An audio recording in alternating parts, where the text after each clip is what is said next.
Mais je pense que, à l'opposé de la psychologie, le coaching, ça vient chercher vraiment un engagement. Puis l'engagement, il est vraiment réel. Tu sens si la personne, elle est engagée à faire son changement, ou bien c'est une personne qui veut juste s'entendre parler. Puis quelqu'un qui veut s'entendre parler, je les référerais plus à un psychologue. Je dis pas que les psychologues, c'est pas bon, mais chacun son domaine. Le rôle du coaching n'est pas le même rôle que la psychologie. C'est vrai.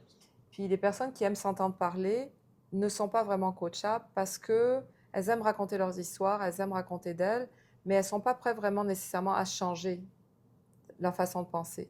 Elles cherchent juste à exprimer peut-être une douleur, une souffrance, quelque chose qu'elles ne peuvent pas exprimer dans leur milieu proche, peut-être leur conjoint ou leur famille ne permet pas ce genre d'échange.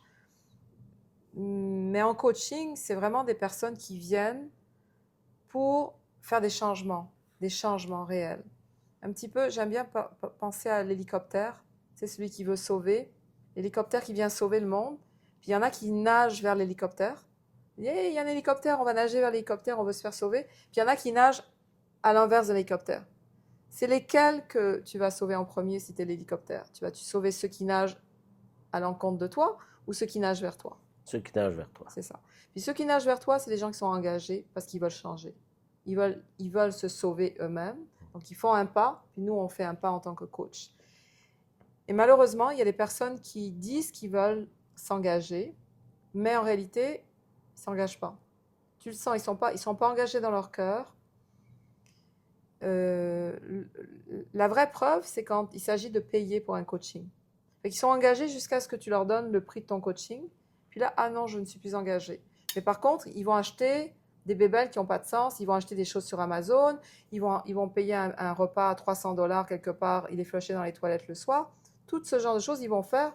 Mais ah non, le coaching, ça, je ne le fais Ils ne pas. sont pas ouverts à investir sur eux, Exactement. investir à l'extérieur d'eux. C'est ça. Donc, investir sur toi, ça veut dire t'engager moralement, t'engager financièrement dans une démarche.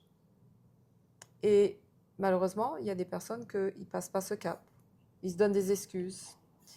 Ce que je remarque, c'est que des fois, le saboteur, il est tellement fort chez la personne que d'aller dans les profondeurs où on va en coaching, avec le travail en polarité, on peut aller vraiment déloger des charges. Ça voudrait dire que ce saboteur, il serait plus existant dans la vie de la personne. Et des fois, quand je parle avec quelqu'un, j'ai l'impression que je parle avec leur saboteur. Je ne parle pas à eux. À eux. Tu n'as pas accès.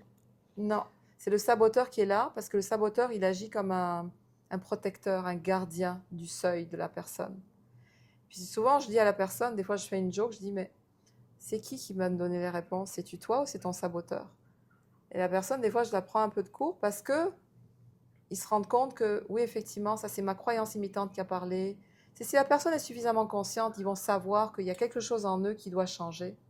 Parce que cette voix, elle va pas s'améliorer avec le temps, elle va devenir de plus en plus forte.